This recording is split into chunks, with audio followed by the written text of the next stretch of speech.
美国人也一样，能不去看病尽量就不去看病，经常去急诊啊，等个几个小时很正常。来了一护士，拿起一个本儿，又开始问你说你的出生年月日，你的什么什么，我当时就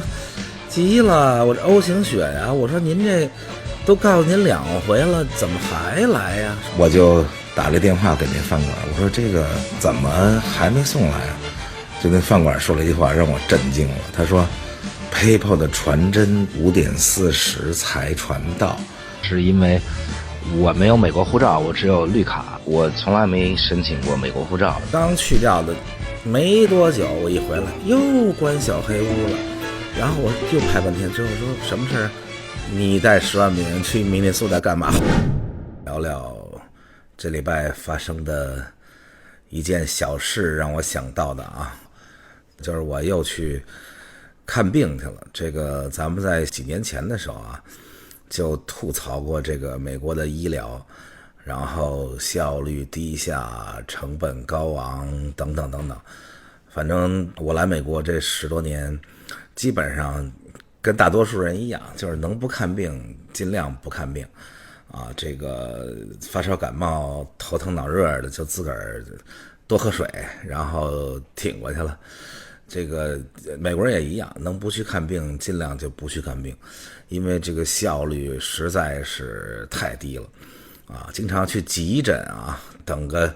几个小时很正常。当然了，如果你有生命危险，当然另说了。这个生命危险前面，那美国的医疗效率是高的啊。就比如说你有恐袭了啊，这个哪儿有个爆炸了什么的，但是你只是说我骨折了，或者是我这个发烧了，反正没什么生命危险，你且等呢。所以经常等着等着就自己走了，因为好了。我这回是不是腮帮子大嘛？这不现在这个偶像包袱越来越重喽。然后这不能光腿美啊，后来说这个腮帮子大，也这么多年了，我去看看吧。啊，先约医生就约了好久，我在美国约医生我且等的，尤其是好医生啊，然后等来等去，终于有了。然后看完了以后说，那你得去照个 CT， 因为美国是医药检分开啊，为了不腐败嘛。这个中国这个长期以来医疗的问题就是这个他又负责看病，他又负责开药啊，他又负责检啊，导致你干什么去他都让你去检查一堆，让你照这片子照那片子，其实没必要啊，他也得让你照，因为都是他们家医院的这个利润嘛，然后给你开一大堆药。美国呢，为了防止这个呢，都分开了，分开呢就导致效率低嘛啊，因为他只能给你看病，他没法检，他就说那你去这个照 CT 的地方去照个 CT 吧，然后就给我联系一个医院。我说好吧，然后就准备去照 CT。然后去之前呢，这个我就让我那秘书你去那个帮我联系一下照 CT 吧，然后把保险什么都给人家就联系。好家伙，打了快1小时电话，终于约上了，说这个明天下午1点去，然后已经把我的什么出生年月日这个那个所有的信息已经全都给人家了啊。然后下午1点我就去了，结果到了那儿呢，当然了，就习惯性的就给你一个木头板，上头有一道落表。你到美国到哪儿看病都一样，除非是你常去的医生啊是有你的病历的，但是像这种检查照个 CT 的地儿我从来也没去过，所以就得从填。然后我说这个之前电话预约的时候不是已经给过你们所有信息了吗？说那是那个预约那部门的啊，我们这个部门啊这还是得从填。我就又填半天，哎呦那一摞表，你有什么过敏，然后这个开过刀什么什么填完了以后交上去了，又坐那儿等了半天，一会儿说叫你来吧，然后去了以后，那个来了一护士，拿起一个本儿，又开始问你说你的出生年月日，你的什么什么，我当时就急了，我这 O 型血呀，我说您这都告诉您2回了，怎么还来呀？说那我没看见，说那可能那个你填那表，我们那个输入电脑那是一老太太，她可能慢啊，到现在我也没看见，所以你还得再告诉我一回。好，我又跟她说一回，等都说完了以后呢，又突然跟我说你现在还看不了，你得等。我说为什么呀？说这个东西要得医生提前确认一次这是保险公司要求的啊，是照 CT 什么很贵的啊，照 CT，如果你有保险的话，你大概得几千块钱。然后于是就等着打电话给医生，医生正在做手术，说还要多久？说还好几个小时。我说这我等不了啊，我还得工作，我还得上班，我得开会。我说那怎么办呢？我这样吧，保险公司不是要求这个吗？那我就不要保险了啊，因为这美国你做这些东西，你不要保险的话就便宜的多得多啊，不要保险照个 CT 就300多块钱。然后我说那我不要保险了，我就自己付吧，因为时间就是金钱嘛，我不想再等几个小时了啊。结果人家又说取消不了，因为你已经进入了使用保险的通道啊，退不出来，你就必须等医生做完手术，然后医生确认，保险公司确认，然后你才能做。哎呦，给我气的，最后这个我都快当医闹了。然后我说那这样吧，我走了，我就直接打了电话给另外一个医院，上来就没说我有保险，直接就说我自己付现金，我来照个 CT。人家说那来吧，我到那儿付了310块钱，5分钟弄完了。就是合着就是大家合谋拐着弯的就不想让你用保险，然后自己就付现金，医院当然高兴了啊，又不用纳税，又不用这些东西。一直以来就这样啊，这个付现金受欢迎，用保险您就慢慢排去吧。我这个到处效率低下，这令人发指。我还想起我曾经这个10年前吧，大概有一阵子有1、2年之久，给我气坏了。每次进关到美国，然后就给我弄一小黑屋里去，然后就等半天，每次等个最快40分钟吧，有时候等1个半小时也有。关键那海关啊，那个移民局过关的时候把你弄小黑屋里，他也不告诉你为什么。我是有绿卡的，就没什么事啊，我要回来就回来啊，不行，小黑屋里。然后每一次结果都气炸了我肺，都问我同一个问题，说某年某月你为什么带10万美元现金去明尼苏达州？一开始我还想半天，我说我没去过明尼苏达，我这辈子也没去过那么冰天雪地的地儿，而且我也从来没有过10万美元现金，我有什么毛病带现金？后来我都炸了，我说我不是我，我说了1万次，每次耽误我1个多小时，最后我就求人家，我说你帮我查查这人到底是谁呀？后来一看，这哥们儿其实姓宋，然后只是生日和我一样，1960年11月14号。但是呢，这美国人这一看这 last name， 我不是叫高晓松吗？所以那宋他认为我姓宋，这哥们儿也姓宋，也甭管前面叫什么，他就识别成那就是我。哎呦，结果好，我求他半天，我说这不是我做了半天证，然后终于给我去掉了。这个刚去掉的没多久，我一回来又关小黑屋了，然后我就拍半天，最后说什么事儿？你带10万美元去明尼苏达干嘛？我天哪，我简直就像去年看美国动画片《疯狂动物城》啊，里边有那个树塔当公务员那样，动作巨缓慢，就是那种效率低就导致成本高嘛。美国人力成本这么高啊，纽约这个新建了一地铁，才2英里多长，建了90多年，花了好几10亿美金才建好，因为那个效率啊，这个各种各样的法律问题啊，拆迁问题等等啊。洛杉矶建一中学能花20多年啊，这个加州在洛杉矶，你想给家里装一铁门，就是申请一个 permit， 就是市里头允许你建一铁门，花好几个月，这很正常。然后经常是每3个月他才有一次听证会，然后排队半天拿着铁门那设计去跟人说我想装一铁门，人家看了一眼说这铁门有点过高了，然后就又等3月因为3月才有一次听证会。哇天，整个这个效率之低，这个咱们在中国生活习惯的人经常在医院闹炸，然后跟物业闹炸，然后这个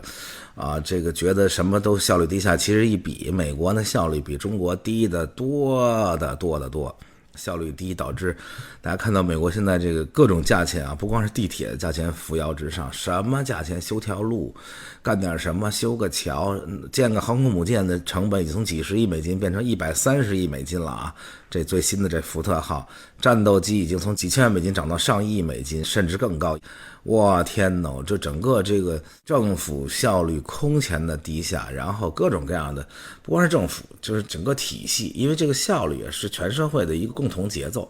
你只要低就大家都低，你单独一个地方一个部门有效率是没用的，所以导致哇天，这个当然了，在这待久了啊，慢慢也习惯了，但是国内刚来的人是彻底的就难以接受，说怎么回事，这不是啊，这个号称资本主义最发达的国家怎么跟中国都没法比啊，这效率，从你去饭馆坐着等点菜就等个10分钟20分钟很正常啊，然后这个航空公司就不要提了，我天，那个效率之低，哎，大家看到美联航那个事儿，不但效率低，而且还无法无天了。这个跟这个国家有很强大的工会也有很大的关系啊！这工会之强大，还受法律这个保护之严重。加州法律可能是美国最保护劳工的。我天，那雇主就你看完加州法律你都不敢开公司，那雇主跟孙子似的。这个员工这可以诉你，那可以诉你，可以诉你这个种族歧视，可以诉你这个不公正对待，而且每一种公司都把4个人的公司有一堆法律，只要多1个人5个人的公司有更多的好几百条法律规定这雇主要怎么样，然后这个雇员被开除以后4年之内都可以回来诉你。如果真的上庭打官司，一拖好几年，律师费就变成天文数字，而且需要特别坚强的意志力，才能一边打很多年官司，一边正常生活。这东西它烦呐！加州的雇佣法基本上就是劫富济贫，所以很多雇主虽然没啥过错，但是为了不上庭，为了不打扰自己，为了少付点律师费，也就选择庭前和解，付一笔钱算了，导致很多雇员就钻这法律空子来碰瓷儿。就美国有很多专门打这种碰瓷儿官司的律师啊，都叫有条件收费。就如果官司输了不收钱，如果赢了就抽一个很高比例的成，40%什么这种甚至更高。但是辩护律师就是给被告辩护律师就按小时收费了好几百美元1小时，所以被告就怕官司拖下去原告不怕呀，反正拖下去他也不花钱我就听说过有美国人在中餐厅工作没2天就声称自己不小心被锅炉烫伤膝盖其实最后查到他自己有关节炎，但是餐厅老板也没办法，也不想负担那么多上庭的费用，最后还是给了他赔偿金。还有人号称上班的时候摔倒了，就你只要一个不留神，他就在你看不见的地方摔一大跟头，然后就叫救护车送医院，又拍 X 光核磁共振，找不出任何问题但是没办法，他就说他动不了起不来，然后还保险公司去偷拍他，看了他多次自己开车提重物都没问题，但是他一到医院就眼疾爆发，说痛的不行不能开车不能睡觉最后人证物证都收集好了被告律师还是建议这个被告就是雇主庭前和解，因为上班的地方没有摄像头，你有其他的证据，但是你没有办法证明他没摔跤最后大家都选择息事宁人，付一笔钱了事儿当然了，跟打天价官司的费用比，付的这钱就算是小钱了。我说的都是发生在身边的真实的案例所以这么一来呢，好多雇员基本上觉得没什么约束这个我想干嘛干嘛，你反正来劲我就碰瓷儿，我就这那所以效率自然就越来越低了，因为你也没办法这工会这个尤其是像航空公司什么港口码头工人、卡车司机、什么汽车工人，这些工会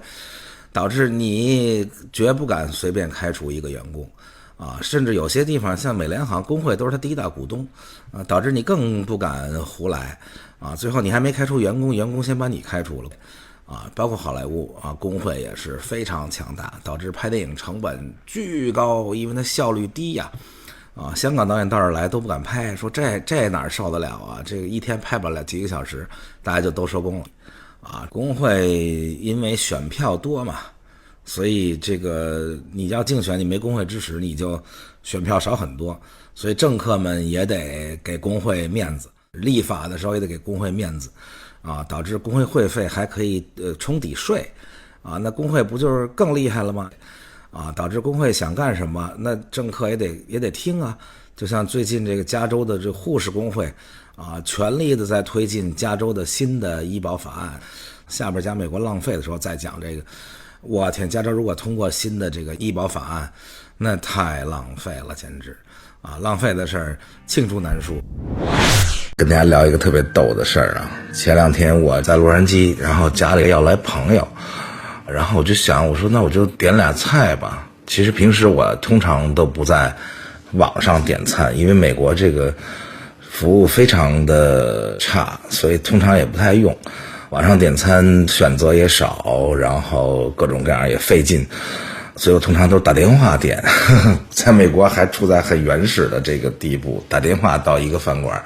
然后去点，如果他 deliver 就最好，如果他不，我就自己开车去取。实在是不行的话，我就叫一 Uber， 然后说没人，你就到那哪儿有一人等你，你把菜拿来帮我送来，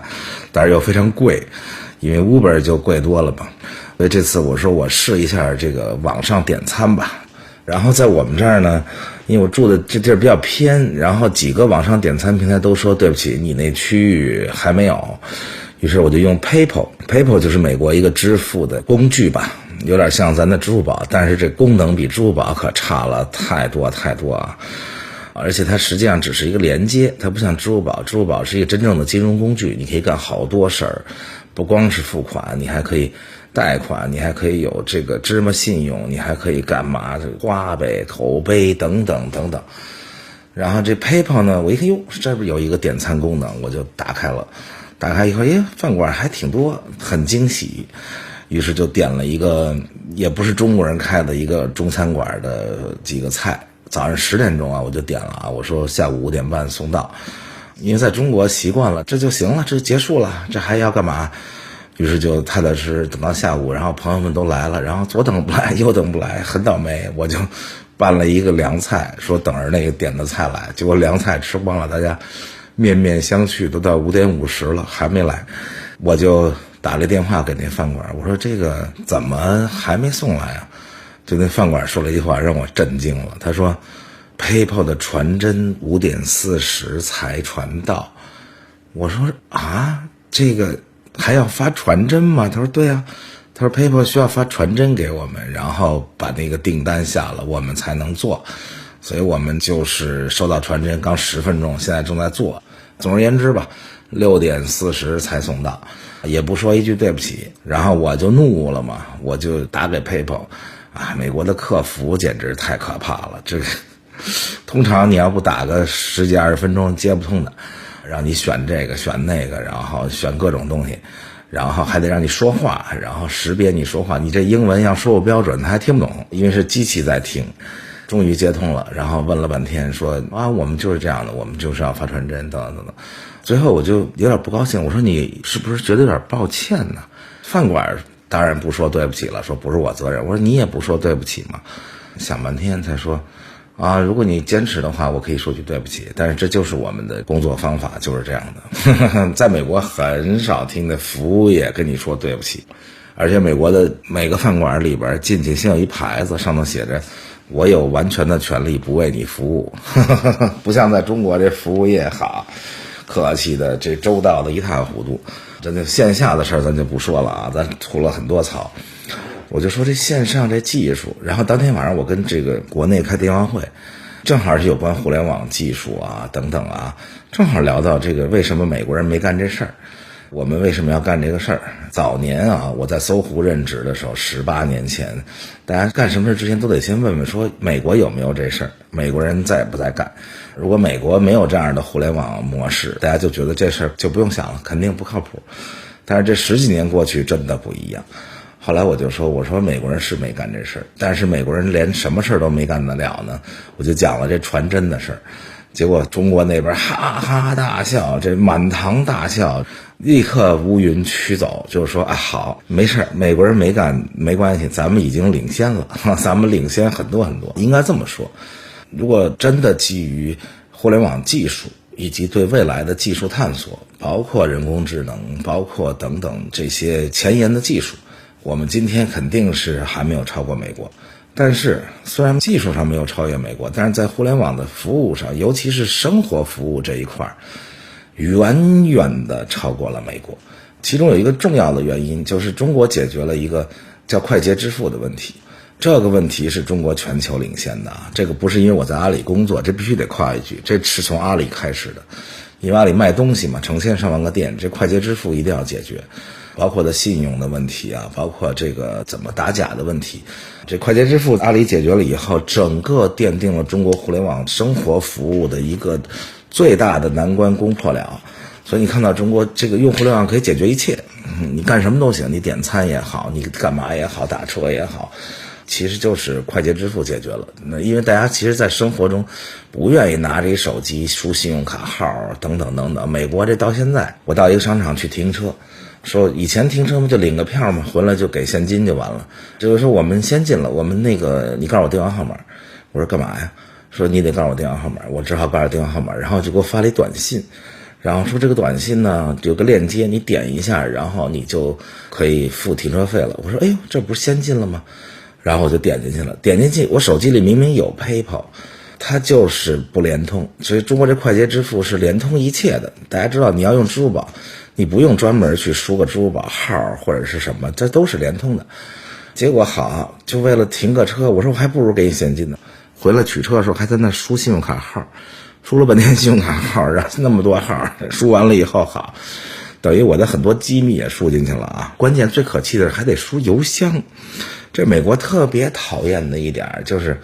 你买张电影票你也得输邮箱，什么你都得输个邮箱，这简直太烦了。于是我就专门建议邮箱就干这用的，然后每天收到无数的那种推广邮件、垃圾邮件。我说这要真的用我的自己的邮箱早爆了，这不方便啊，这烦人。当然美国人不觉得啊，因为美国人没去过中国，去中国他也没用过支付宝，所以他就不觉得，他觉得这正常，这就是生活。结果导致，一顿晚饭没吃好。但是从此呢，也可以生发出来跟大家聊聊。当然了，快捷支付只是一个技术解决啊，但是中国的互联网企业的运营能力真是太厉害了。我觉得有两个可以分享的啊，我的想法。但是一个呢，是因为美国确实这个线下消费的这些场景都上百年了，都是 old money， 而且经过这么多年的在线下努力耕耘呢，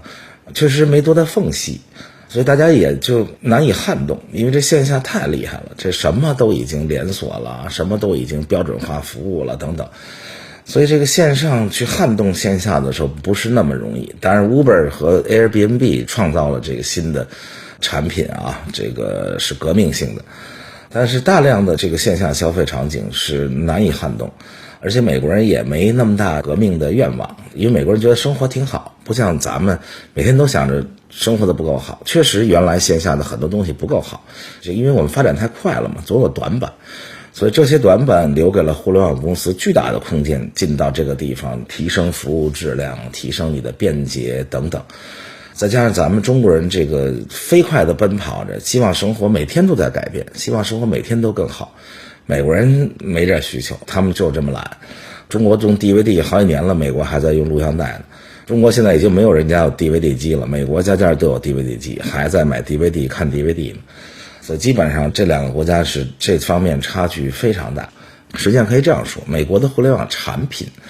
是非常好的，不能说每样产品都比中国好。中国当然是有，比如说中国的这个微信，当然我可以这么说，因为我不能光说阿里啊，这美国就没有。哇，美国你要拿一个通信工具，那功能简陋到什么 WhatsApp， 我天，那功能太简陋了。然后什么 Facebook Messenger， 这纯属就是 copy 微信，而且功能也差很多。美国人到现在都还在用邮箱，就这个事儿我烦死了。你知道邮箱不管你怎么设计，你找个东西都得找半天，那附件永远沉在最底下，你得拉开上百封邮件找到最底下那附件，就简直就是哎呦，人家最后说我到了仨字儿，居然给你发一邮件，这简直受不了。这事儿咱们之前曾经也吐槽过啊。但是它产品一直领先，目前全球7个最大的互联网公司，除了2家中国的阿里跟腾讯，然后你看这个苹果，然后微软、亚马逊、Google、Facebook， 其实都是产品立足。靠产品这么做起来的，大多数都是由技术人员创业的。中国呢是靠运营，当然了，中国人多是一个重要的啊，再加上中国长期的由于产品的问题，所以这个运营就更加要加强。两个国家的各方面都这样，不光是这个互联网来了，比如说战争也是。你看这美国人打仗，不管是什么战争啊，1战、2战还是什么，你就老觉得无聊。军迷啊，喜欢战术的军迷啊，喜欢武器的军迷当然喜欢美国了。武器就是产品嘛，战术就是运营。然后就觉得怎么永远打不出一场那种什么穿插、分割、包围、埋伏什么等等这种漂亮仗。美国的这个军事思想跟他的整个社会思想是一样的，就说咱们以产品为主，咱们不要去想那些奇怪的那种运营方法，想什么奇招，咱就把飞机做得特别棒， P-51野马飞得又远，速度又快，火力又猛。咱们的炮，咱们的航空母舰，咱们等等所有东西产品都做得特漂亮。然后到战术上咱就轰啊，需要什么战术冒那险干嘛，咱们就大炮猛轰，然后轰的敌人就毛干鸟净，然后咱们就冲上去了，基本就是这么打仗。而这个产品落后的一方就天天得想各种特别有创意的战术啊，就比如说朝鲜战争咱们跟美国打，产品当然不如人家了，人家那飞机大炮咱也打挺好，咱们各种战术就像后来的运营一样啊，比如说咱们发明了反斜面战术，这个美国人是没想到，这什么叫反斜面战术？因为原来都在山头上筑阵地，山头上筑阵地，美国飞机大炮一通轰的整个山头1米都给轰下去了，削平。后来就发现一个反斜面就在山这边，因为你在山那边迎着美军，那跟山顶上一样，那就更惨。可是你在山这边如果筑了阵地呢，这个美国这炮弹是有抛物线的呀，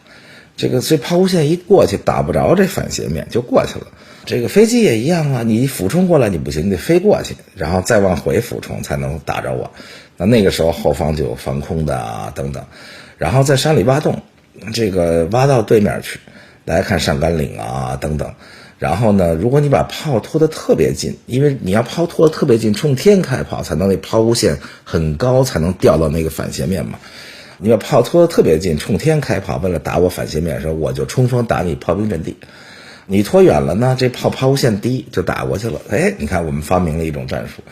到互联网时代其实还是，今天我们已经有几样产品其实一点不弱于美国，甚至比美国还要好。比如说支付宝，比如说微信，这都是美国没有的产品，就是远远没有像支付宝和微信这么厉害的产品啊。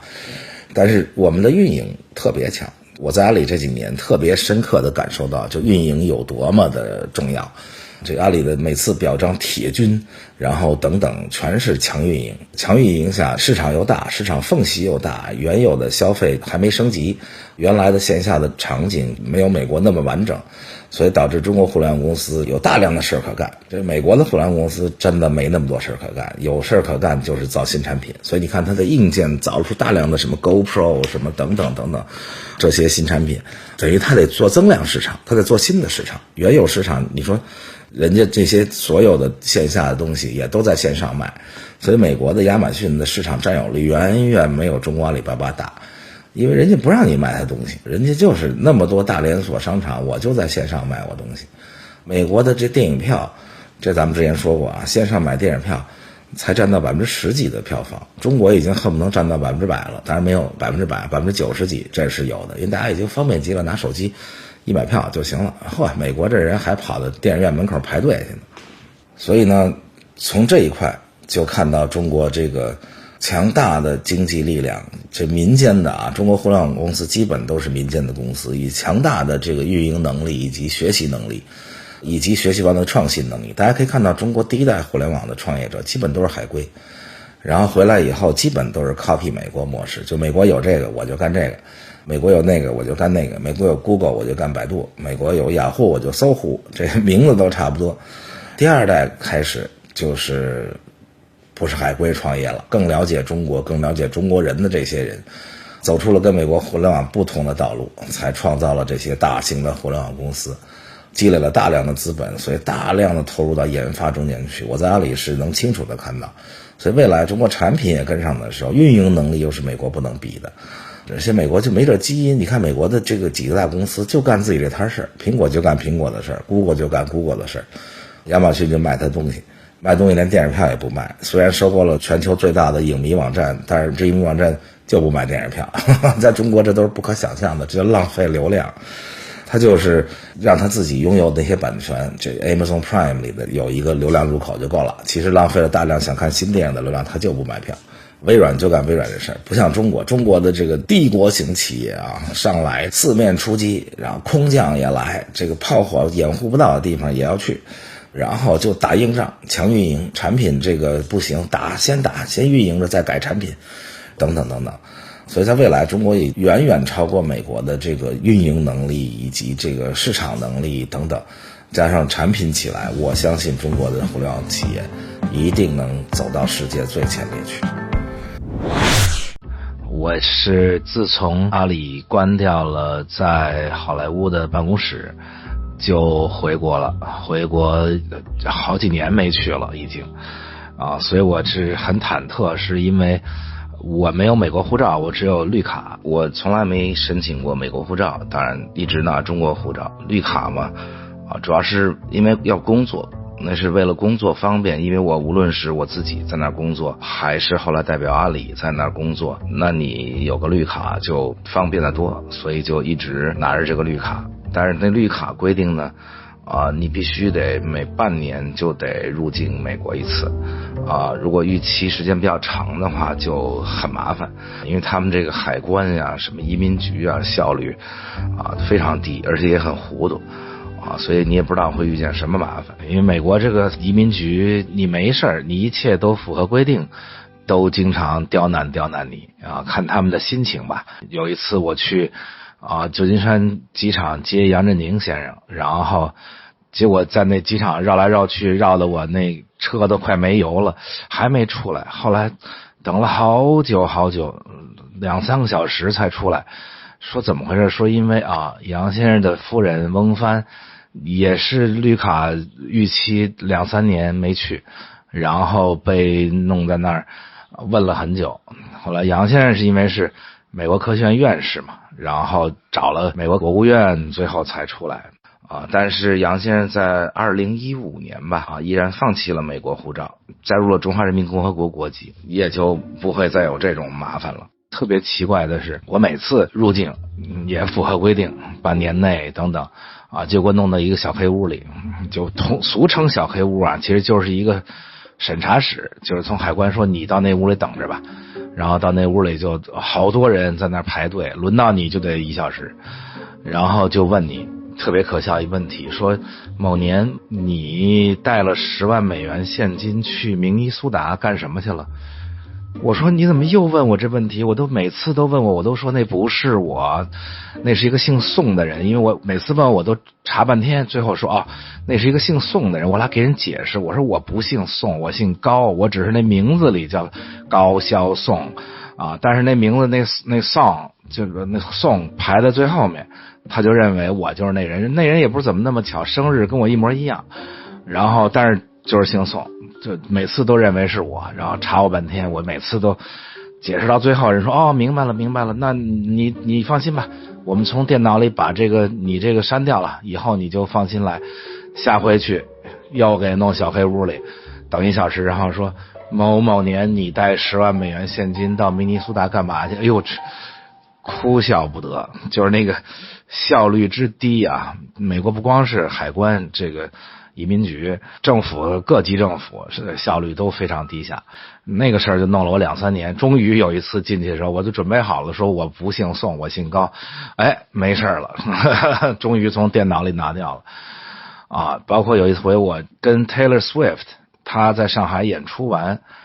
因为我们有合作嘛，这个后来我还请他来过阿里的双11晚会，我就跟他同机去的洛杉矶。结果我一想，有 Taylor Swift 这么大明星坐镇，肯定没人为难了，这就很顺利进去了。结果到那儿最逗的是倒没为难我，也没空为难我，一看大明星 Taylor Swift 来了，哇，那个海关那人一通跟他聊，但是你也得回答问题他就是问你问题，你出去干嘛去了你出去多久？然后你演出你那个在哪儿演多少人看？然后就一通问你，其实就是想跟大明星多搭咕搭咕，一帮人就在旁边等着啊，他妈妈、他经纪人什么，我一帮人就在那儿等，跟他聊半天。那没办法，你到了那儿，人家就是县管，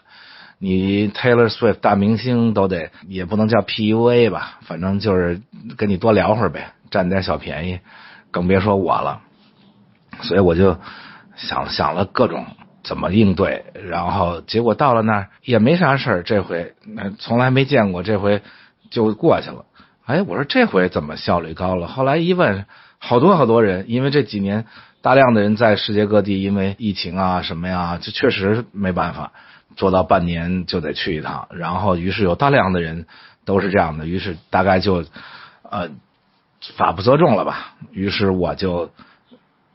居然很顺利的进去了。